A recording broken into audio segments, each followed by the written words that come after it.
শেখ হাসিনার কথা তিনি ভারতে বসে ভারত থেকে অনেক ফোন এসেছে, তিনি অনেক হুমকি দিচ্ছিলেন এই প্রসঙ্গটি, এবং তার পরপরই তিনি আবার একটা সিসিটিভির ফুটেজ শেয়ার করে বলছেন যে তার সাথে মানে ওসমান হাদির সাথেই জনসংযোগে থাকা একজন এই ঘটনার সাথে সম্পৃক্ততা থাকতে পারে সন্দেহভাজন বলা হচ্ছে। আমি দেখছিলাম জুলকার নাইন স্যারের সাংবাদিক অ্যাক্টিভিস্ট, তিনিও কিছুক্ষণ আগেই তিনিও বলছেন যে সম্পৃক্ত একজনকে শনাক্ত করা হয়েছে, তার নাম ফয়সাল করিম মাসুদ, ছদ্মনাম দাউদ বিন ফয়সাল।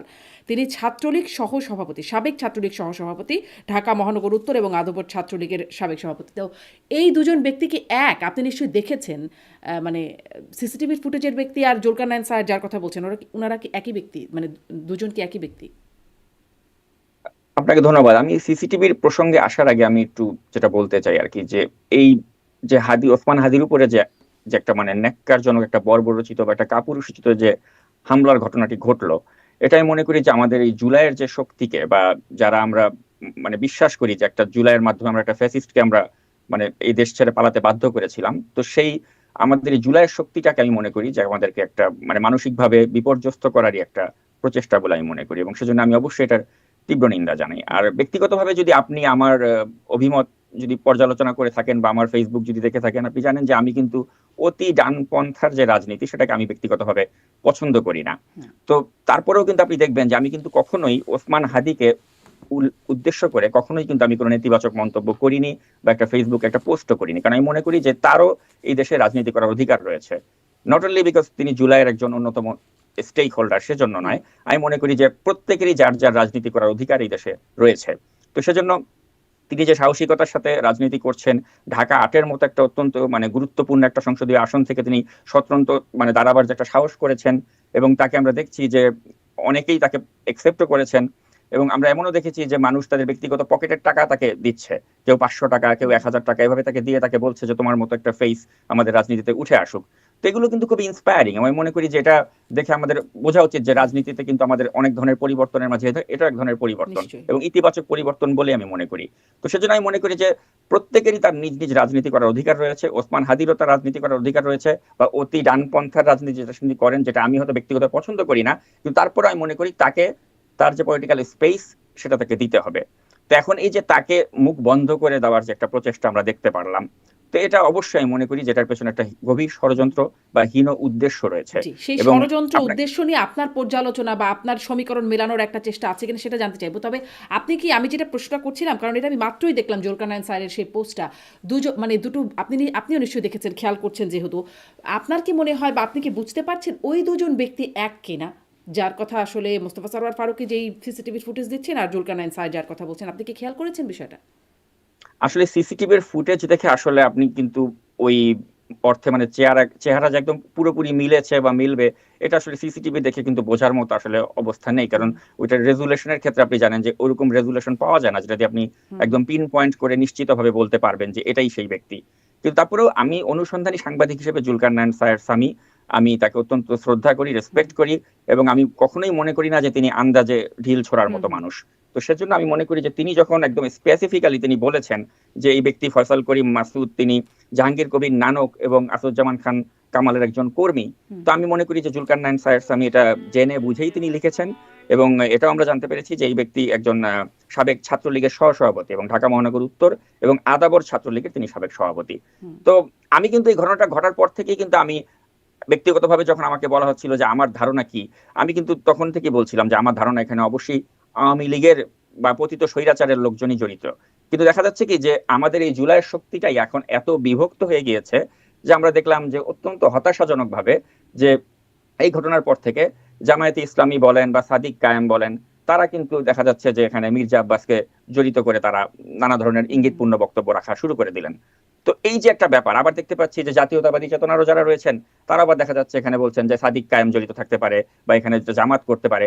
তো এই যে নিজেদের মধ্যে যেটা পরস্পর কাদা ছড়াছড়ি, এর ফলে আমি মনে করি যে বেনিফিটেড কিন্তু আলটিমেটলি হচ্ছে ঘটনাটি মানে স্ট্রংলি আমরা মনে করি যারা ঘটিয়েছে, তাতে আওয়ামী লীগ বা পতিত হুম। স্বৈরাচার, তারা কিন্তু তো এগুলো এটা দেখে কি কিন্তু কাদা ভারত থেকে ছোড়াছুড়ি বসে না? বসে মানে তারা আপনারা হাসছে। তো এটাও নিশ্চিত না যে পতিত স্বৈরাচার, মানে এটাও কি কাদা ছোড়াছুড়ি হবে না?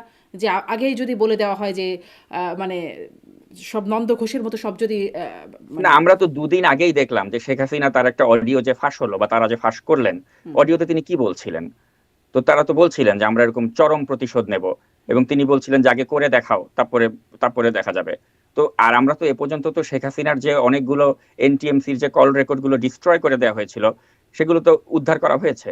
তো হুম, সেগুলো তো আমরা দেখেছি তো, যে ফজলুর তাপসের সাথে শেখ হাসিনার কথোপকথন, বা আপনি দেখেছেন যে আম, এই পররাষ্ট্র উপদেষ্টা যিনি ছিলেন হাসান মাহমুদ, তার সাথে তার যে কথোপকথন, সেখান থেকে স্পষ্ট ইঙ্গিত রয়েছে যে তিনি জুলাইয়ের সময় কতটা হুম। অমানবিকতা তিনি দেখিয়েছিলেন।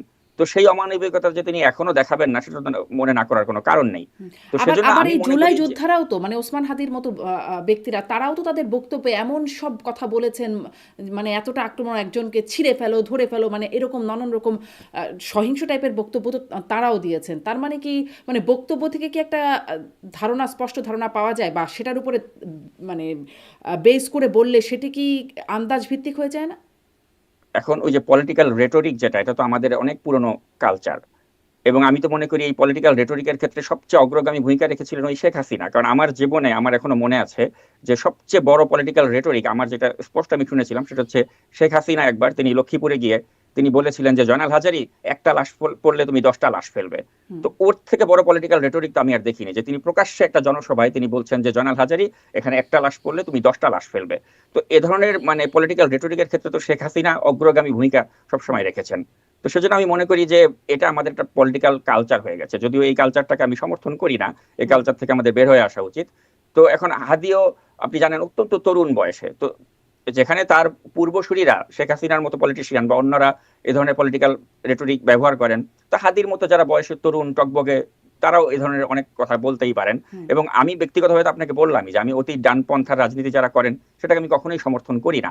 বা হাদিও যে ধরনের ভাষা বা আক্রমণাত্মক শব্দ ব্যবহার করে, এটাকে আমি সমর্থন করি না। কিন্তু তার মানে এই নয় যে তাকে এখন এজন্য পেছন থেকে এসে একটা বাইকে করে এসে, একটা হুম, স্পিডি একটা বাইক আর একটা স্লো একটা যে রিক্সা, অর্থাৎ কতটা দক্ষ একজন শুটার না হলে এটা সম্ভব, আপনি একটু কল্পনা করে দেখুন হুম, যে অত্যন্ত প্রফেশনাল একজন শুটারের পক্ষেই হুম। কিন্তু এটা সম্ভব, যেটা নিশ্চয়ই, হাদির উপরে করা হলো। নিশ্চয়ই। তাই আপাতদৃষ্টিতে তাই মনে হচ্ছে। খুব স্পিডি বাইকে কে আসছেন সিসিটিভি ফুটেজে সেটা স্পষ্ট না করা গেলেও ওই যে মোস্তফা সরোয়ার ফারুকী যেটি শেয়ার করছেন, সেখানে দেখা যাচ্ছে যে মানে তার সাথে, মানে হাদির সাথে জনসংযোগেও যিনি ছিলেন তিনিই সেই স্পিডি বাইকে আছেন বলে ধারণা করা হচ্ছে। জনসংযোগে যিনি ছিলেন তার কিন্তু ছবি দেয়া আছে।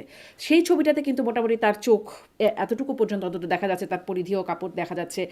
আর ওদিকে জুলকারনাইন সায়ের যার কথা বলছেন, এই দুজন ব্যক্তিকে কি আপনি মিলিয়ে দেখেছেন যে তারা কি একই ব্যক্তি কিনা, একই ব্যক্তির দিকে ইঙ্গিত হচ্ছে কিনা? জি, এগেইন আমি মনে করি যে এক্ষেত্রে আপনাকে দেখতে হবে যে কার মাধ্যমে এই তথ্যটা সর্বপ্রথম লিক হলো। এটা কিন্তু জাওয়াদ নির্ঝর, আমার বন্ধু, তিনি সর্বপ্রথম এই কথাটি লিক করেছেন। তো আমি জাওয়াদ নির্ঝর বা জুলকারনাইন সায়ের তাদের যে অনুসন্ধান, এটার উপরে আমি যথেষ্ট আস্থা রাখি। হুম, এবং আমি মনে করি না যে তারাও আন্দাজে ঢিল ছোড়ার মতো। হুম, তো সেজন্য আমি আমি বিশ্বাস করি যে অবশ্যই তারা কনক্রিট কোনো একটা জায়গা থেকে নিশ্চয়ই এটা জানতে পেরেছেন বা উদ্ঘাটন করতে পেরেছেন বলেই কিন্তু ওই ছবিগুলো তারা পোস্ট হুম, করেছেন, বা এই এদের সম্পৃক্ততার বিষয়টা তারা উল্লেখ করছেন। তো হুম, আমি মনে করি যে হ্যাঁ, অবশ্যই ওই তাদের পোস্টের উপর ভিত্তি করে বা তারা যেটা ইন্ডিকেট করছেন সেটার উপর ভিত্তি করে যদি গোয়েন্দা সংস্থা আরো বিস্তারিত অনুসন্ধান চালায়, তাহলে কিন্তু এই বিষয়টা আরো সহজে তারা উদ্ঘাটন করতে পারবে বলে আমি মনে করি। জি। মানে তার মানে কি ওই ব্যক্তি হাদির সাথেই জনসংযোগে ছিলেন? অফকোর্স আমরা তো তাই দেখতে পাচ্ছি। আর এখন আপনি জানেন যে আমাদের বাংলাদেশে কিন্তু এখন ওই ধরনের কোনো প্যান্ডেমিক নয় হুম, যে আপনাকে এখন মুখে মাস্ক পরে থাকতে হবে। হুম, হুম, তো সেই ব্যক্তির চলাফেরা বা গতিবিধি কিন্তু সন্দেহজনক, যে সে কেন ওইভাবে মাস্ক পরে আছে, অর্থাৎ নিজের আইডেন্টিটিটাকে সে সে কিন্তু মানে হাইড করতে চাচ্ছে। তো হুম। এটাও কিন্তু একটা সন্দেহের কারণ। জি, একদমই হাদির পাশে, মানে ছবিটিতে অন্তত দেখা যাচ্ছে একদমই হাদির পাশে দাঁড়িয়ে তিনি হাদির জি, সাথে। এবং এই ছবিটাকে কোনোভাবেই কিন্তু এআই জেনারেটেড ছবি বলে মনে হচ্ছে না। জি, সিসিটিভির ফুটেজ এটা। তো সিসিটিভির জি, ফুটেজ হিসেবে পাওয়া সেখান থেকে। হ্যাঁ। এবং সেখানে যে এই যে ছাত্রলীগ বা আওয়ামী লীগের সাথে তার সম্পৃক্ততার কথা বলা হচ্ছে, মানে আসলে তো শিবিরেরও অনেককে আগে দেখেছি যে তারাও ছাত্রলীগের, এমনকি যাদের কথা এখন বলা হচ্ছে আপনিও বলছিলেন তারাও মানে ছাত্রলীগের কমিটিতেই সদস্যভুক্ত ছিলেন। মানে বের করা কি খুব কঠিন হয়ে যাবে? নাকি এটা একটা মানে সহজেই সুযোগ বের করে ফেলা যাবে যেটার মূল হোতা বা সুতাটা কে নাড়ছেন? আমি মনে করি যখন একটা অনুসন্ধান করা হবে, তখন কোনো কিছুকে কিন্তু রুল আউট করা ঠিক না। যে আমি একদম মানে ধরেই নিচ্ছি এটা পতিত স্বৈরাচার আওয়ামী লীগ করেছে, এখানে হুম, আর কেউ সম্পৃক্ত নেই। এটা ধরে যদি আমি ইনভেস্টিগেশন করি, তাহলে কিন্তু ইনভেস্টিগেশনটা আমার মনে করি যে সঠিক হবে না। সঠিক ইনভেস্টিগেশনের স্বার্থে আমি মনে করি যে প্রত্যেককেই মানে এখানে সন্দেহের আওতায় রাখতে হবে। আর সবচেয়ে আগে দেখতে হবে যে এখানে হাদির উপর আক্রমণ করলে বেনিফিশিয়ারি কে হবে। হুম, যেমন আমি মনে করি যে এখানে বেনিফিশিয়ারি যদি হয়, আমি তো মনে করি যে জামাত শিবির বা যারা নির্বাচনটাকে ভয় পাচ্ছে, তারা এতে বেনিফিটেড হবে। হুম, কারণ আপনি মির্জা আব্বাসকে যেভাবে দায় দেওয়া হচ্ছে, আমি কিন্তু মোটেও আমাকে কথা শুনে তো মনে হতে হুম পারে আমি বিএনপির পক্ষ নিচ্ছি, বিষয়টা তা নয়। আপনি আমি ঢাকা এই যে ৮ সংসদীয় আসন, এখানে আমার বড় হওয়া, আমার বেড়ে ওঠা, আমি এই এলাকারই সন্তান এবং আমার বাবা মা সহ সকলেই এই আসনেই তারা ভোট দিয়েছেন। এবং আমি জানি যে ব্যক্তিগতভাবে মির্জা আব্বাস তিনি তার পলিটিক্যাল অপোনেন্টের প্রতি তিনি তার কতটা যে তিনি সংযমী আচরণ করেন, এটা আমি নিজে চোখে দেখে এসেছি। কারণ তার প্রতিদ্বন্দ্বী হিসেবে সবসময় ছিলেন সাবের হোসেন চৌধুরী, এবং সাবের হোসেন চৌধুরীর সাথে তার যে একটা সম্পর্ক, কখনোই এরকম হয়নি যে সাবের হোসেন চৌধুরীকে তিনি গালমন্দ করেছেন বা সাবের হোসেন চৌধুরী তাকে গালমন্দ করেছে। এমনকি 2018-র যে একটা মানে কলঙ্কিত নির্বাচন হলো, রাতের ভোট, ওই নির্বাচনের পরেও কিন্তু সাবের হোসেন চৌধুরী তিনি জয়ী হওয়ার পরে মির্জা আব্বাসের বাসায় গিয়েছিলেন। তো এই ধরনের একটা সৌহার্দ্যপূর্ণ পরিবেশে কিন্তু মির্জা আব্বাস তিনি রাজনীতি করেছেন, অর্থাৎ তার পলিটিক্যাল অপোনেন্টকে তিনি উড়িয়ে দেবেন, তাকে ধ্বংস করে দেবেন, এই ধরনের মাইন্ডসেট তার আছে, এটা আমি বিশ্বাস করি না। তো আর আরেকটা বড় কথা হচ্ছে যে মির্জা আব্বাসের যে জনপ্রিয়তা এই হুম আসনে, এটা আমার নিজের চোখে দেখা। কারণ উনি তো আজকে থেকে এখানে রাজনীতি করে আসছেন না, তিনি মেয়র হয়েছেন, এই এলাকার সন্তান তিনি। আমার দাদা দাদি আমার নানি তারা যখন মারা গিয়েছে, এলাকার মুরব্বী কেউ মারা গেলে তিনি ছুটে যান সেখানে। হুম এমনকি আমার দাদা দাদি যখন মারা গিয়েছেন তখন কিন্তু তিনি সংসদ সদস্য ছিলেন না, তখন সাবের হোসেন চৌধুরী সংসদ সদস্য, কিন্তু তিনি একজন এলাকার মুরব্বী মারা গিয়েছে শুনে কিন্তু তিনি জানাজাতে ছুটে গিয়েছেন। তো এই কারণে কিন্তু এলাকার মানুষ কিন্তু তাকে ওই ভালোবাসাটা তাকে হুম বাসে।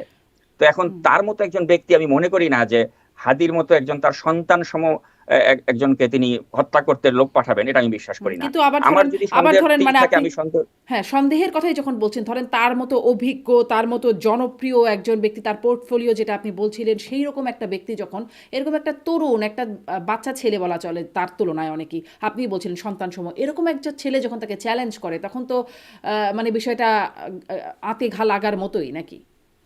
না, চ্যালেঞ্জ করলেও তো আপনি দেখবেন যে মির্জা আব্বাস কি পাল্টা কখনো হাদিকে উল্লেখ করে তিনি একটা বাজে কথা বলেছেন? আমি তো এরকম কোনো বক্তব্য পাইনি যে মির্জা আব্বাস কখনো হাদিকে উদ্দেশ্য করে একটা কটু কথা বলেছেন।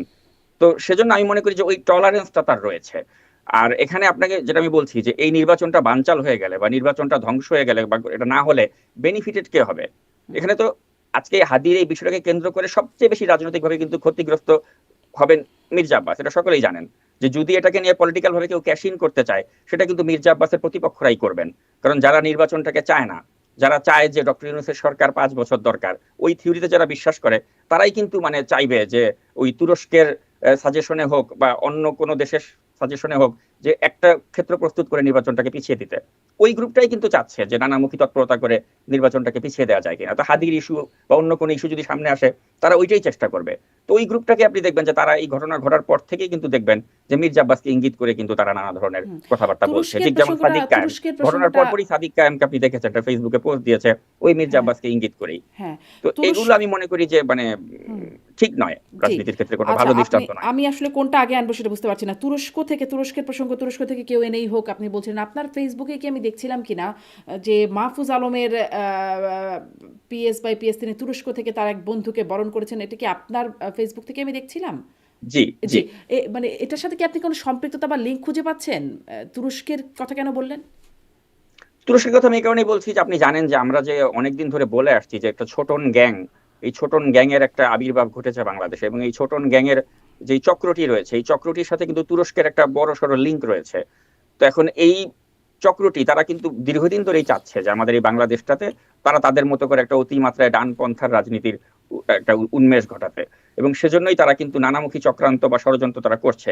এবং এই গ্রুপটাকে আপনি দেখবেন যে তারা কিন্তু শুরু থেকেই তারা চাচ্ছে যে নির্বাচনটাকে যে কোনো উপায়ে হোক পিছিয়ে দেওয়ার জন্য, হুম। বা নির্বাচনটা যাতে না হয় সেজন্য তারা চক্রান্ত করেই যাচ্ছে।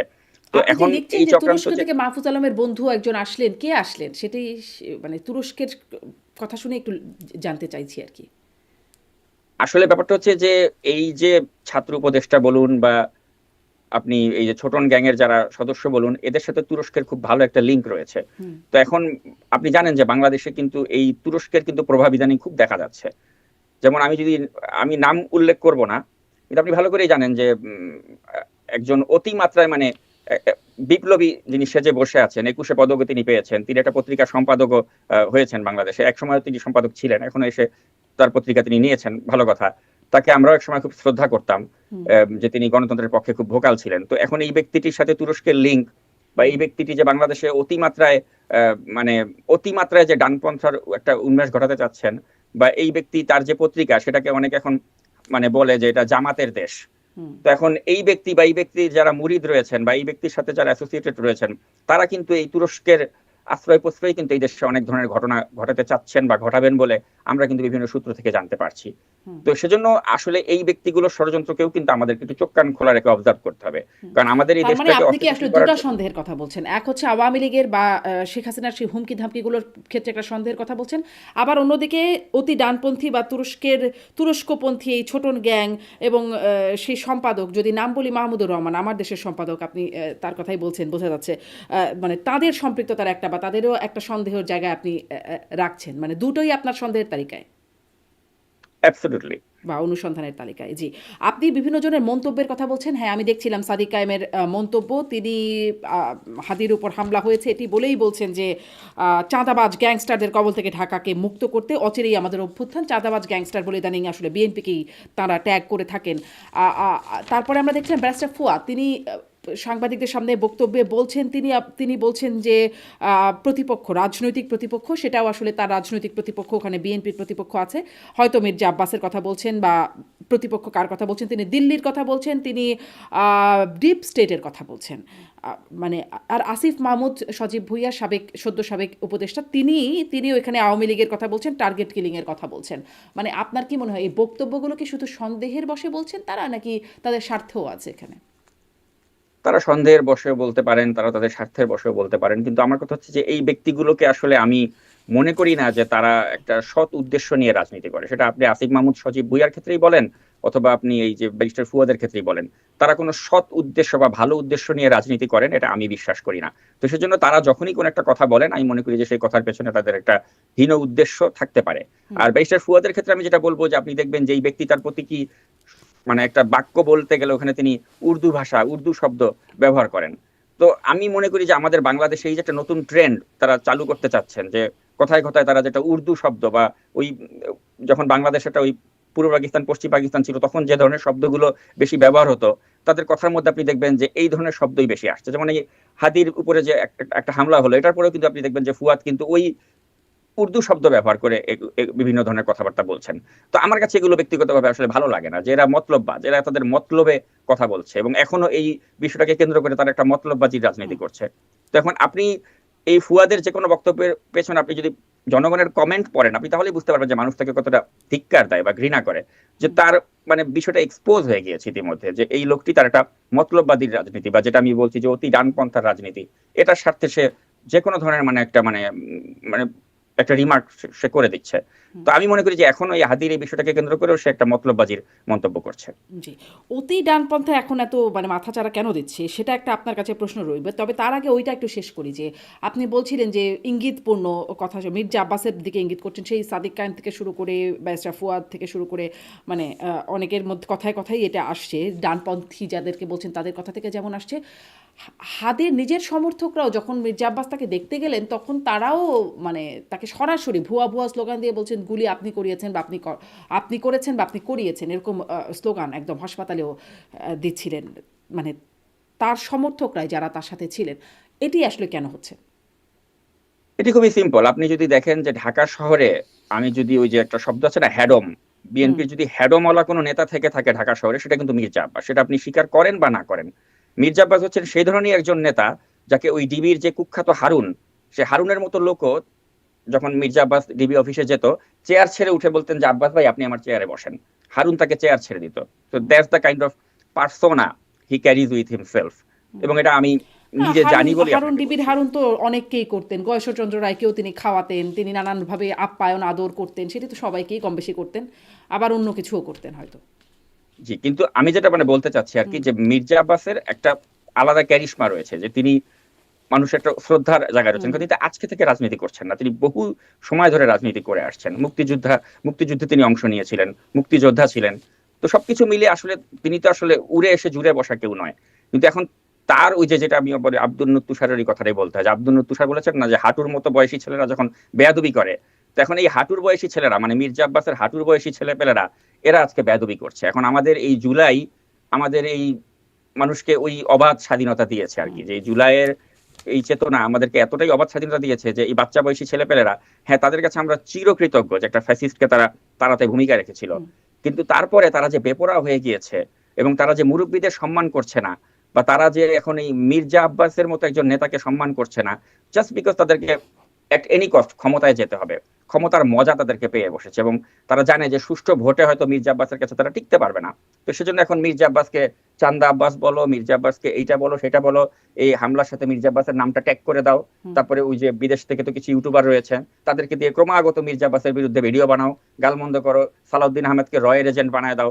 তো এই ধরনের মানে অপরাজনীতি তো তারা করছে, কারণ এনসিপি বলেন বা আসিফ মাহমুদ সজীব ভুঁইয়া বলেন বা ব্যারিস্টার ফুয়াদ বলেন বা জামাত ইসলামের যাদের কথা বলেন, এই চক্রগুলির কিন্তু নির্বাচনে এরা জানে যে এদের কোনো অনেকের জামানত বাজেয়াপ্ত হয়ে যাবে।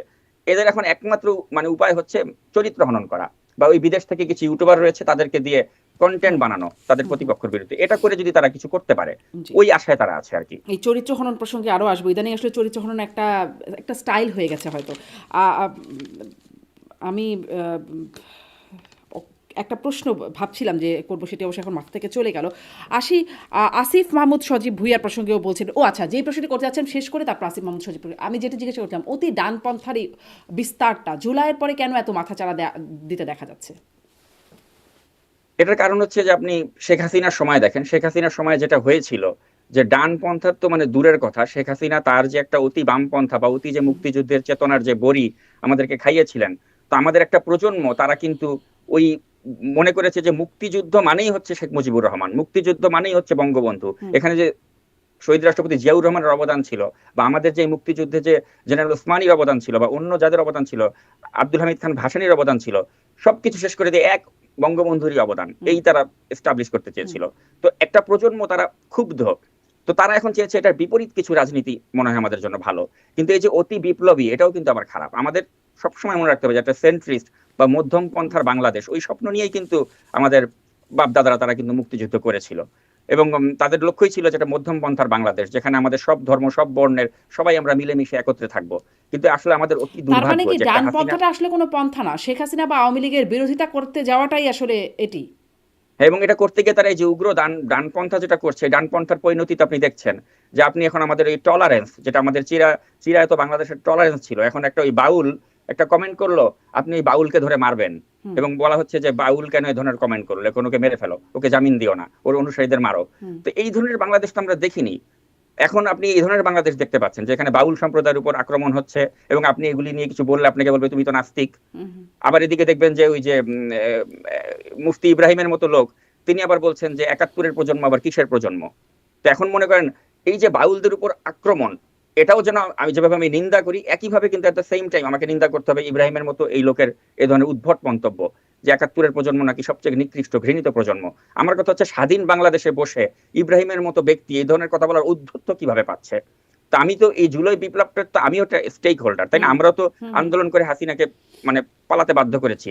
কিন্তু এখন যদি কেউ বলে যে তোমাদের আন্দোলনের ফসল হচ্ছে ইব্রাহিমের মতো ব্যক্তি এখন এই ধরনের কথা বলার উদ্ধত্ত দেখায় যে ৭১-এর প্রজন্ম সবচেয়ে নিকৃষ্ট প্রজন্ম, তখন কিন্তু আমার কাছে কিন্তু ব্যক্তিগতভাবে খারাপ লাগে যে হ্যাঁ, ঠিকই তো বলতেছে। যে আমরা কি এই জুলাইয়ের আন্দোলনের এই চেয়েছিলাম যে ইব্রাহিমের মতো একটা ফটকা তথাকথিত একটা মুফতি সে এত বড় উদ্ধত্ত দেখাবে যে ৭১-এর প্রজন্ম নিকৃষ্ট প্রজন্ম? এই কথা বলার সাহস সে কোত্থেকে পায়? এই বিজয়ের মাসে আমি বলছি যে এটা লজ্জার বিষয় আমাদের জন্য, যে আমরা এই বাংলাদেশ চাই নাই। আমরা ওই বাংলাদেশ চেয়েছিলাম যে হাসিনার পতনের পরে যে আমরা সহনশীল হব, আমরা একটা মধ্যম পন্থার বাংলাদেশ চেয়েছিলাম যেখানে আমরা সব ধর্মের সব মতের সবার একটা সুন্দর একটা আমাদের অংশগ্রহণ থাকবে। কিন্তু দেখা যাচ্ছে যে উগ্রবাদী কিছু চেতনার মানুষগুলো তারা মনে করছে আমি যেটা বলছি আমার মতই সেরা, অন্যের মতকে আমার সহ্য করতে হবে না। তো এতে হচ্ছে কি আপনার মধ্যে ওই হাসিনা গিরি আমরা দেখতে পাচ্ছি, হাসিনার প্রতিচ্ছবি দেখতে পাচ্ছি। তো এটা দুঃখজনক আসলে। জি, এই এই এই প্রসঙ্গে ওই চরিত্র হনন বিজয়ের মাসে তার বক্তব্য, ইব্রাহিম হুজুরের বক্তব্য, এই বিষয়গুলোর সাথে লেজ লাগিয়ে আরেকটু প্রশ্ন আমি করতে চাইবো, তবে যে বিষয়টি করতে গিয়ে আটকে গেলাম আর কি, আসিফ মাহমুদের বিষয়ে। তিনি যে বলছেন যে টার্গেট কিলিংয়ের শিকার তিনিও হতে পারেন বা তারাও হতে পারেন, এরকম কি একটা পরিস্থিতি এখন বিরাজ করছে? হ্যাঁ, আসলেই তো মানে এখন এই যে দেশের যে আইন শৃঙ্খলা পরিস্থিতি আপনি দেখেন, এটাকে উন্নতি করার পেছনে সরকার কি কোনো ধরনের ভূমিকা রেখেছে? আপনি দেখেন কোনো ন্যূনতম ভূমিকা রেখেছে? আপনার আইন শৃঙ্খলা উন্নতি করতে গেলে আপনাকে একটা এমন স্বরাষ্ট্র উপদেষ্টা আপনাকে রাখতে হবে যিনি প্রকৃতপক্ষেই আইন শৃঙ্খলা উন্নতি করার জন্য আন্তরিক। আপনি এই যে জাহাঙ্গীর সাহেবের মতো একজন লোককে স্বরাষ্ট্র উপদেষ্টা করে রেখেছেন, তার মতো অথর্ব অযোগ্য স্বরাষ্ট্র উপদেষ্টা এই দেশের ইতিহাসে কি এসেছে? বা মানে মন্ত্রী, স্বরাষ্ট্রমন্ত্রী যদি আমি বলি, ইতিহাসে এসেছে? আমার মনে হয় না এসেছে। তিনি এখন ওই দেখতে যায় যে ওই বিরিয়ানির মধ্যে কতটুকু আলু আছে, তার কি এখন বিরিয়ানির মধ্যে কতটুকু আলু আছে এটা তাকে দেখতে হবে, নাকি আইন শৃঙ্খলার অবস্থা কোথায় আছে এটা তাকে দেখতে হবে? তো তার যে মানে কথাবার্তা, তার যে বডি ল্যাঙ্গুয়েজ, এটা আসলে কোনো মানে ওই স্বরাষ্ট্র উপদেষ্টা সুলভ নয়। এটা মানে একদমই একটা অপদার্থ ব্যক্তির মতোই তার বডি ল্যাঙ্গুয়েজ বা কথাবার্তা বা আচরণ আমার কাছে লাগে, যে যিনি এই পদের কোনোভাবেই যোগ্য নন। তো আবার এত এট দ্য সেম রদবদল টাইম, হয়, এত রদবদল হলো, মানে শুরু থেকে উপদেষ্টা পরিষদ তো অনেক রদবদল হলো, আপনি যাকে মানে অপদার্থ ব্যক্তি তাকে কেন একদম ফিক্স করে রেখে দেওয়া হলো মনে হয় মানে তার আগে তো এখানে ছিলেন ব্রিগেডিয়ার সাখাওয়াত, তাকে সরিয়ে এই জাহাঙ্গীর আলমকে বসানো হলো, কেন তাকে সরানো হয়? ব্রিগেডিয়ার সাখাওয়াতের একটা মন্তব্য, সেটাকে আপনি দেখেছেন যে কিভাবে মিসকোট করা হয়েছিল, এবং ওই মিসকোট করার পরেও তিনি ওটাকে আবার ব্যাখ্যাও দিয়েছেন। হুম। ব্যাখ্যা দেওয়ার পরেও তাকে ওই পদ থেকে সরিয়ে দেওয়া হলো। তখন আমরা মনে করেছিলাম যে তাহলে এমনই একটা বাংলাদেশ আমরা পেতে যাচ্ছি যেখানে আপনি কোনো ধরনের আপনার ভুলের মানে স্লিপ অফ টাং হয়ে গেলেও আপনাকে ছাড় দেওয়া হবে না। হুম। আমরা ভেবেছিলাম যে এই ধরনের একটা ডাইরেক্ট অ্যাকশনে চলে যাবে এই সরকার। কিন্তু ওই ঘটনার পর থেকে আপনি দেখেন সরকারের বাকি উপদেষ্টা যারা রয়েছেন, তারা যে কত শত ভুল করলেন এই 14-15 মাস ধরে, কই কাউকে কিন্তু কোনো কিছুর জন্য জবাবদিহিতার আওতায় আনা হয়নি। অর্থাৎ চলছে তো চলুক, কোনো মানে কারো কোনো কিছুর জন্য জবাবদিহিতা করতে হচ্ছে না। যদি করতেই হতো তাহলে সবার আগে তো ডক্টর ইউনূসের যে চাটগাইয়া ভাই, এই স্বরাষ্ট্র মন্ত্রণালয় সংক্রান্ত তার যে উপদেষ্টা খোদা বক্স, যার ইশারাতে এই পুরো স্বরাষ্ট্র মন্ত্রণালয় চলছে, অর্থাৎ যিনি এই স্বরাষ্ট্র উপদেষ্টার চেয়েও কার্যত অধিক ক্ষমতাবান, তিনি বলে রেখেছেন যে যত আন্দোলন হোক, যত কিছুই হোক, আমার বন্ধু বাহারুল আলমকে আইজিপির পদ থেকে সরানো যাবে না। এবং তাই হচ্ছে। এবং আপনি জানেন যে ডক্টর ইউনূস কিন্তু তার চাটগাইয়া ভাই ব্রাদারদের কথার বাইরে তিনি যান না। তো তিনি দেখেছেন যে তার চাটগাইয়া ভাই খোদা বক্স তিনি বলছেন যে বাহারুলকে রাখতে হবে। তো সেজন্য নাসিরউদ্দিন পিন্টু, প্রয়াত বিএনপির নেতা, তার পরিবারের সদস্যরা, তারা যে এত আন্দোলন করছে বাহারের অপসারণ চেয়ে, যে বিডিআর হত্যা মামলার তদন্ত রিপোর্টে এই বাহারের নাম এসেছে, আমরা এই আইজিপির অপসারণ চাই। আপনি দেখেছেন ঢাকার রাজপথে কত শত মিছিল হলো, সমাবেশ হলো। বিএনপির মতো একটা এত বড় রাজনৈতিক দল, তারা এই ব্যর্থ আইজিপির মানে অপসারণ চাচ্ছে। কিন্তু কই এই সরকার কোনো ভ্রুক্ষেপ করছে? কিছুই না, করছে না। এরকম অর্থাৎ আন্দোলন তো আইন উপদেষ্টার বিরুদ্ধে হয়েছে, স্বরাষ্ট্র উপদেষ্টার বিরুদ্ধে হয়েছে, আন্দোলন হয়েছে। তো তো মানে আন্দোলন হলেই যদি ভ্রুক্ষেপ করে তাহলে তো সরকারও টিকতে পারবে না, মানে তাহলে তো সবার বিরুদ্ধেই আন্দোলন শুরু হয়ে যাবে। না, কিন্তু আন্দোলনটা কেন হচ্ছে এটা তো আপনাকে দেখতে হবে। যে সরকারেরই একটা স্বাধীন তদন্ত কমিশন, সেই স্বাধীন তদন্ত কমিশনের রিপোর্টে এসেছে যে এই ব্যক্তি বিডিআর হত্যাকাণ্ডের সময় তিনি যে মানে তার যে অসহযোগিতা বা তার যে তদন্ত রিপোর্ট বা তার যে ভূমিকা, এই ভূমিকার ফলে নাসিরউদ্দিন পিন্টুর মতো ব্যক্তি তাকে হত্যা করা হয়েছে কারাগারে, এবং বলা হচ্ছে যে তার সম্পৃক্ততা রয়েছে। তদন্ত রিপোর্টে ডিটেইল আরো আছে। তারপরে ওই মানে ওই এই তো পোস্টে তদন্তে থাকা তো নৈতিক অসহযোগিতাটাই কোনো তো দিক তার না। বিরুদ্ধে মূল অভিযোগের একটা জায়গা। তো স্বরাষ্ট্র উপদেষ্টা যিনি সেই সময় তদন্ত কমিটির প্রধান ছিলেন, তো তিনিও তো বিষয়ে মুখে কলু এঁটে বসে আছেন। তাকে যখন সাংবাদিকরা প্রশ্ন করেন যে তখন কি ছিল, কেন তখন এই বিষয়গুলো উদ্ঘাটিত হলো না, তখন তো তার কাছ থেকেও কিছু আসে না, তার তো অপসারণের কোনো দাবি আসছে না। জি, সেটাই মানে অবশ্যই এখানে তো মানে আপনি যেটা বললেন জাহাঙ্গীর সাহেব, তারও তো এখানে অবশ্যই আপনি জানেন যে তিনি তো তদন্ত কমিশনের প্রধান ছিলেন এবং তিনি কোনোভাবে এটা দায় এড়াতে পারেন না। তো এই জন্য যখন তাকে স্বরাষ্ট্র উপদেষ্টা হিসেবে নিয়োগ দেওয়া ছিল, তখনই আমি এই বিষয়টা নিয়ে কিন্তু আমি ফেসবুকে আমি লিখেছিলাম যে কি করে মানে এই জাহাঙ্গীর আলমকে এখানে স্বরাষ্ট্র উপদেষ্টা করা হলো। এটা তো জুলাই সেন্টিমেন্টের সাথে সম্পূর্ণরূপে গাদ্দারি। তো আমি তখন থেকে এটা বলে আসছি। তো আসলে কি বলবো, যে আমাদের দেশের আইন শৃঙ্খলা রক্ষার দায়িত্বে আমরা যে 3জন ব্যক্তিকে বসিয়ে রেখেছি, এই স্বরাষ্ট্র উপদেষ্টা জাহাঙ্গীর আলম, বা এই যে ডক্টর ইউনূসের স্বরাষ্ট্র মন্ত্রণালয় সংক্রান্ত যিনি বিশেষ সহকারী খোদা বক্স চৌধুরী, এবং পাশাপাশি পুলিশের যিনি আইজিপি রয়েছেন এই বাহারুল আলম, এই 3জন ব্যক্তি কিন্তু অত্যন্ত বিতর্কিত এবং কলঙ্কিত, তাহলে আর এবং কে তাদের কোনো কাকে, যোগ্যতাই মানে নেই কে পদে কাকে থাকার। সরাবেন? স্বরাষ্ট্র উপদেষ্টা যদি মানে ইনাদের সরানোর জায়গায় থাকেন, তিনিও যদি আপনি এভাবে বলেন, তাহলে কে আসলে কাকে সরাবে? এখানে অবশ্যই ডক্টর ইউনূসের এখানে ভূমিকা রাখা উচিত ছিল, কারণ ডক্টর ইউনূস এই পুরো বিষয়গুলোকে কিন্তু দায়িত্ব দিয়ে রেখেছেন চট্টগ্রামের ভাই খোদা বক্স চৌধুরীকে। অর্থাৎ আমি আপনাকে যেটা বললাম একটু আগে, যে স্বরাষ্ট্র উপদেষ্টার চেয়েও কিন্তু অধিক পাওয়ারফুল হচ্ছেন খোদা বক্স চৌধুরী, এবং ডক্টর ইউনূস কিন্তু এই সবকিছুর দায়িত্বই খোদা বক্সকে দিয়ে রেখেছেন, এবং এই খোদা বক্সের ইচ্ছাতেই সবকিছু হচ্ছে। এবং সেটা কি ডক্টর ইউনূস তার মনে করেন যে যোগ্যতার ওই তিনি তার জায়গাটা হচ্ছে চাটগাঁয়া চট্টগ্রামের ভাই? ভাইদেরকে, হ্যাঁ, চটগাইয়া ভাই, হ্যাঁ উনি তার এটাই। চট্টগ্রামের ভাইদেরকে অত্যন্ত আচ্ছা। অন্ধের মতো বিশ্বাস করেন, এবং ওইখানেই সবচেয়ে বড় সমস্যা। আচ্ছা, এটি আপনার পর্যবেক্ষণ এখানে স্পষ্ট। আপনি আসিফ মাহমুদের একজন ভালো মানে বড় রকমের সমালোচক। আপনি মানে তার যখন পদত্যাগ করলেন তারপরে আপনি বলছেন নির্বাচন নয়, দেশ থেকে পালানোই আসিফ মাহমুদের মূল টার্গেট। আপনি এখন বলছেন, পরে মিলিয়ে নেওয়ার কথা বলছেন। মানে কেন বলছেন? তিনি তো স্বতন্ত্র হিসেবে নির্বাচন করবেন বলে দিয়েছেন ঢাকা 10 থেকে। তিনি একরকম প্রচারণাও করছেন। তারপরেও আপনার এই বক্তব্য কেন যে তিনি পালাবেন, নির্বাচন করবেন না, এটার পালাবেন? কারণ হচ্ছে আমি তো অনুসন্ধানী সাংবাদিক, এবং আমাদের অনুসন্ধানের ক্ষেত্রে আমাদের অনেক কিছু খোঁজ খবর রাখতে হয়। তো আমি জানতাম যে আসিফ মাহমুদ সজীব ভুঁইয়ার সাথে বিএনপির একটা নেগোসিয়েশন চলছিল, যে তিনি বিএনপির থেকে তিনি দাঁড়াবেন। তো তো পরবর্তীতে আপনি দেখলেন যে সেখানে কিন্তু ওই রবিউল আলম রবি হুম তাকে বিএনপি ঢাকা 10 আসনে নমিনেশন দিয়েছে, এবং তখনই কার্যত আসিফ মাহমুদ সজীব ভুঁইয়ার ওই বিএনপির পক্ষে বা ধানের শীষের পক্ষে দাঁড়িয়ে নির্বাচন করার যে স্বপ্ন সেটা শেষ হয়ে যায়। এবং আসিফ মাহমুদ কিন্তু অত্যন্ত স্মার্ট এবং একটা ধূর্ত প্রকৃতির একজন মানুষ। তিনি খুব ভালো করেই জানেন যে তিনি তার যে মুরাদনগর কুমিল্লার হুম ওই এলাকাতে তিনি দাঁড়িয়ে কিন্তু জিততে পারবেন না, কারণ এখানে যে কায়কোবাদের মতো একজন মানুষ রয়েছেন তার বিরুদ্ধে দাঁড়িয়ে নির্বাচনে জয়ী যে তিনি হবেন না, সেটা তিনি জানেন বলেই কিন্তু তার নিজ এলাকা ছেড়ে ঢাকা 10 থেকে তিনি দাঁড়াতে চেয়েছিলেন বিএনপির পক্ষে। কিন্তু দেখলেন যে এখান থেকেও বিএনপি থেকে তাকে সাড়া দেওয়া হলো না। আর আসিফ মাহমুদ খুব ভালো করেই জানে যে যদি তিনি এনসিপির ব্যানারে তিনি দাঁড়ান তাহলে তার জামানত বাজেয়াপ্ত হবে। তো সেজন্য তিনি এখন ওই স্বতন্ত্র দাঁড়াবেন না কি দাঁড়াবেন, বা তিনি ভিপি নুরের দলের পক্ষ থেকে দাঁড়াবেন কিনা, এই ধরনের কথাবার্তা তার চলছে। কিন্তু আলটিমেটলি তার কিন্তু এক পা কিন্তু পড়ে রয়েছে দুবাইতে। কারণ দুবাইতে ইতিমধ্যেই তিনি, আমি যেটা আমার সূত্র থেকে জানতে পেরেছি, দুবাইয়ের তিনি ভিলা ক্রয় করেছেন। এবং শুধু তিনি একা নয়, তার যে পিও মাহফুজুল আলম ভুইয়া হুম তিনিও একাধিক প্রপার্টি সেখানে ক্রয় করেছেন। এবং আমি একটা কথা কনফিডেন্সের সাথে বলতে পারি যে আপনারা যদি মাহফুজুল আলম ভুইয়াকে রিমান্ডে নেন, উনি তরতর করে সব বলে দিবেন যে আসিফ মাহমুদ সজীব ভুইয়ার মানে দুর্নীতির আদ্যপান্ত যত কিছু রয়েছে। এবং সবচেয়ে দুঃখের বিষয় কি যে আমি তো অডিও ফাঁস করেছিলাম যে গাজীপুরের একজন প্রশাসক নিয়োগের ক্ষেত্রে তারা কিভাবে 20 কোটি টাকার লেনদেন এই মাহফুজুল আলম ভুইয়ার মাধ্যমে করেছিল। আপনার কি মনে হয় না যে ওই টাকার ভাগ আসিফ মাহমুদ সজীব ভুইয়ার কাছে গিয়েছে?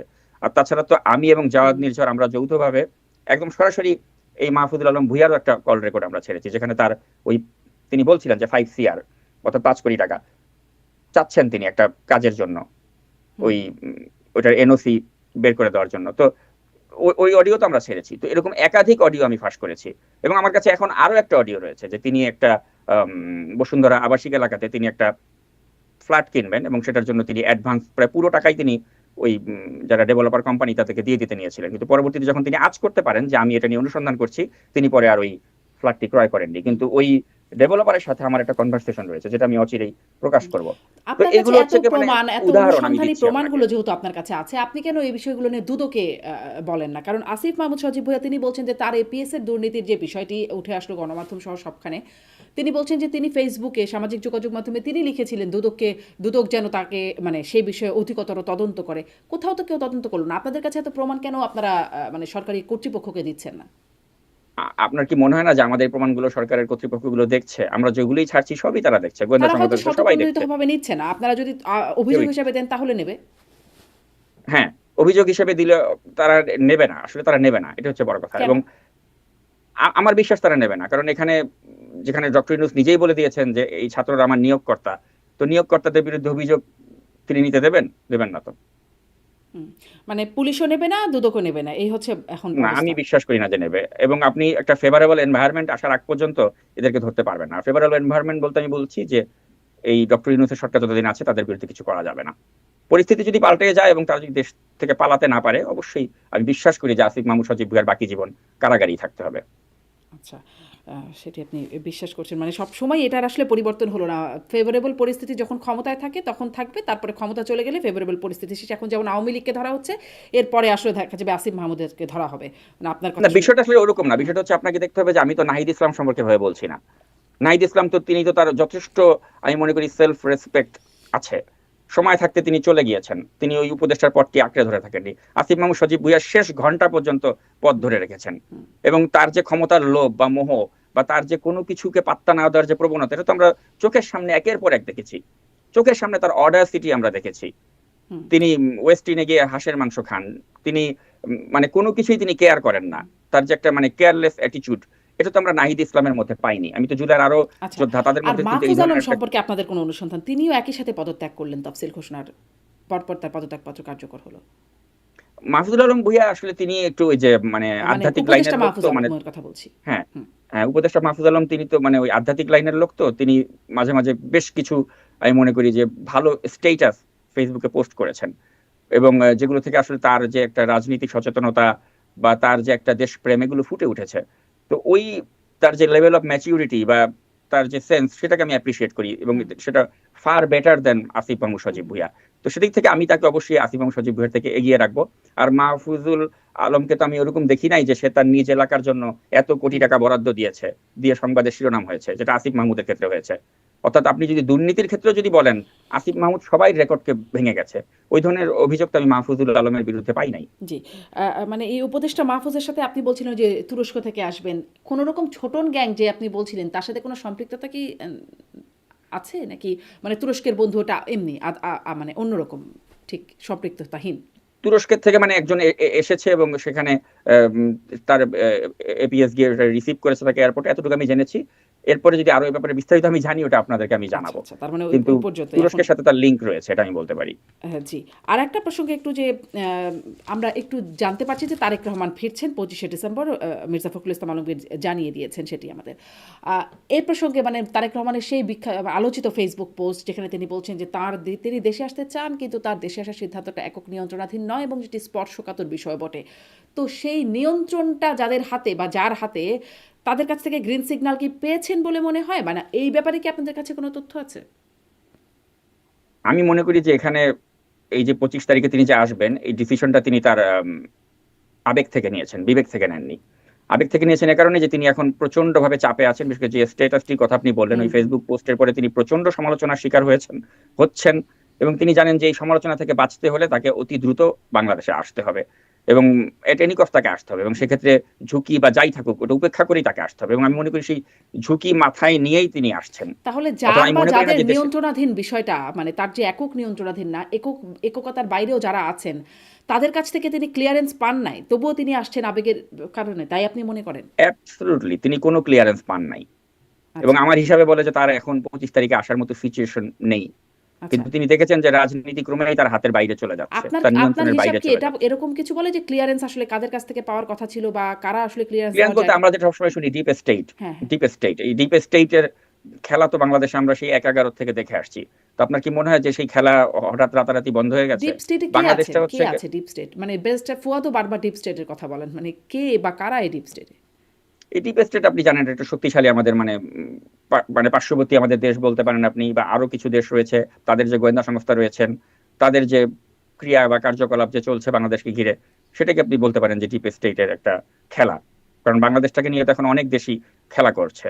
হুম। এবং আপনি নিজে হয়তো জানেন যে বাংলাদেশে এখন এই মুহূর্তে যে পরিমাণে রয়ের সদস্য বলেন বা সিআইএ এর সদস্য বলেন, তাদের যে আনাগোনা বলেন, বা আপনি যে পিটার হাসকে নিয়ে যে আমরা বলি যে যেই ব্যক্তির রাষ্ট্রদূত থাকার মেয়াদ শেষ হয়ে গেছে, তার এখন চলে যাওয়ার কথা তার দেশে, কিন্তু সে দেখাচ্ছে যে আমি একটা ওই জ্বালানি কোম্পানির হুম। একটা কর্মকর্তা হিসেবে বাংলাদেশে থেকে যাই। এই থেকে যাওয়াটা কি কোনো ভালো লক্ষণ? মোটেও ভালো লক্ষণ না। সে গুপ্তচর হিসেবে এই দেশে আসে।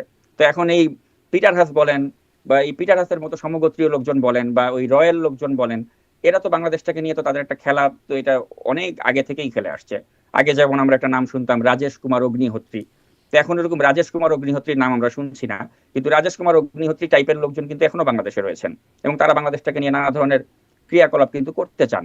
এবং ওই ক্রিয়াকলাপের অংশ হিসেবে আপনি দেখবেন যে নরেন্দ্র মোদী তিনি আবার তার টুইটারে পোস্ট করেন যে বেগম খালেদা জিয়ার শারীরিক অসুস্থতায় মানে তিনি মর্মাহত বা তার দ্রুত সুস্থতা কামনা করছেন। হুম। তো এগুলো শেখ সবই হাসিনাও ইঙ্গিত তা করে যে উদ্বেগ আসলে প্রকাশ করেছেন। তিনিও তার সুস্থতা কামনা করেছেন, উদ্বেগ প্রকাশ করেছেন। জি, তো এগুলো সবই আসলে ওই রাজনীতিরই মানে একটা খেলার মানে ফল, যে এখানে এই পার্শ্ববর্তী দেশ বলেন বা বড় বৃহৎ হুম, শক্তিধর হুম, দেশ বলেন, তারা আসলে একটা অ্যাসুরেন্স চায়, তারা দেখতে চায় যে আমরা এমন লিডারশিপ আসুক যেটা তারা ক্ষতিগ্রস্ত হবে না। তো জি। এখন এখানে আমি মনে করি না যে তারেক রহমান কখনই তাদের সাথে ওই ধরনের একটা ওই আপোষ করে বাংলাদেশে তাকে আসতে হবে, যে আমি আপোষ করে আসবো, তাহলে আসলে পরেই কিন্তু আপনি দেখবেন যে জনগণের একটা অসন্তোষ তার প্রতি তৈরি হবে। যদি তিনি এমন কোনো কমিটমেন্ট তাদের কাছে করে আসেন যে পরবর্তী জনগণের কিন্তু অসন্তোষ হবে যে তাহলে আপনি আমার দেশ বিক্রি করেই কি আসছেন, ওই সন্দেহ কিন্তু হুম। মানুষের মনে থেকে যাবে। তো আমি মনে করি যে তারেক রহমান এমন কোনো কিছু চুক্তি করে তাদের সাথে আসতে পারবে, তাকে ওই আমাদের মাথা বা শির দ্বারা সোজা করে থাকার মতো অবস্থান নিয়েই কিন্তু এই দেশের লিডারশিপ তিনি যদি মানে আগামী যেটি দিনে বলা ধরতে হয় চান তিনি তাকে দেশ ধরতে হবে। ছেড়েছিলেন মুচলেকা দিয়ে। আসার সময় আর কোনো মুচলেকার উপরে তিনি মানে আসার আগে তার কোনো চুক্তি, তার কোনো মুচলেকা নাই। আমি মনে করি যদি কোনো মুচলেখা তাকে দিতে হয়, বা তিনি যদি মনে করেন যে তিনি মুচলেখা দিয়ে আগামীতে তাকে ক্ষমতায় আসতে হবে, সেটা বিএনপির জন্য বা তার জন্য বা এই দেশের রাজনীতির জন্য কোনো ভালো কিছু বয়ে আনবেন। আর আমি মনে করি না যে তিনি জিয়াউর রহমানের সন্তান, তাকে ওইভাবে মুচলেখা দিয়ে কিছু করতে হবে। কারণ আমি যেটা একটু আগে আপনাকে বললাম যে তিনি যে 25 তারিখে আসছেন, তিনি ঝুঁকি হুম, আছে এটা জেনেও তিনি আসছেন। হুম। অর্থাৎ এটা ভাবার কোনো কারণ নেই যে 25শে ডিসেম্বর তারেক রহমান বাংলাদেশে আসছেন মানে বাংলাদেশে একটা ফেভারেবল অবস্থা তৈরি হয়েছে, তিনি আসছেন। তিনি বুঝতে পারছেন যে রাজনীতি ক্রমশই তার থেকে বিএনপির থেকে অনেক দূরে চলে যাচ্ছে। এখানে ছোটন গ্যাং, জামায়াতে ইসলাম বা এই যারা অন্যান্য রাজনৈতিক দল বা শক্তিগুলো বা অতি ডানপন্থার যে লোকগুলো রয়েছেন তারা স্বপ্ন দেখছে, তারা খোয়াব দেখছে যে আমাদের একটা এই মধ্যম পন্থার রাজনীতির কবর রচনা করতে হবে। তার কেমন বুঝতে পারছেন যে তিনি যদি আরো বেশি দেরি করেন তাহলে আসলেই কিন্তু কবর রচনা হয়ে যেতে পারে। তো সেজন্যই আমি মনে করি যে তিনি নিজের জীবনের ঝুঁকি নিয়ে হলেও বাংলাদেশে আসছেন এবং আমি মনে করি যে তিনি সঠিক সিদ্ধান্তই নিয়েছেন। জি। আপনি মানে ছোটন গ্যাংয়ের কথা বেশ কয়েকবার উচ্চারিত হলো। ছোটন গ্যাং কেন নাম? এটাকে তো ওই ছোটন গ্যাং বলা হচ্ছে যে এই ছোটন চক্রের সাথে যারা রয়েছেন তাদেরকে নিয়েই তো আমরা ছোটন গ্যাং শব্দটা ব্যবহার করে থাকি। যে ছোটন গ্যাং এর সদস্য সদস্য হচ্ছেন এই যে মুস্তাইন জহির বলেন, বা এই যে নিরাপত্তা উপদেষ্টার দায়িত্বে আছেন খলিল, আচ্ছা। তারপরে এই যে প্যারিস থেকে যে একজন রয়েছেন। তো এই পুরো চক্রটাকে আমরা একত্রে বলার জন্য বলি ছোটন গ্যাং। আচ্ছা, নিরাপত্তা উপদেষ্টা এবং এটার মধ্যে আবার আপনার ওই এবি পার্টির ফুয়াদও রয়েছে, এবি পার্টি রয়েছে, সামগ্রিকভাবে এবি পার্টি। আচ্ছা, এবি পার্টি এবং ওই নিরাপত্তা জামাতের দেশ উপদেষ্টা পত্রিকার প্যারিস সম্পাদক থেকে রয়েছেন। পিনাকি ভট্টাচার্যের কথা বলছেন? প্যারিস থেকে যাকে বলছেন? প্যারিস জি, থেকে বলে এবং জামাতের দেশের সম্পাদক রয়েছেন।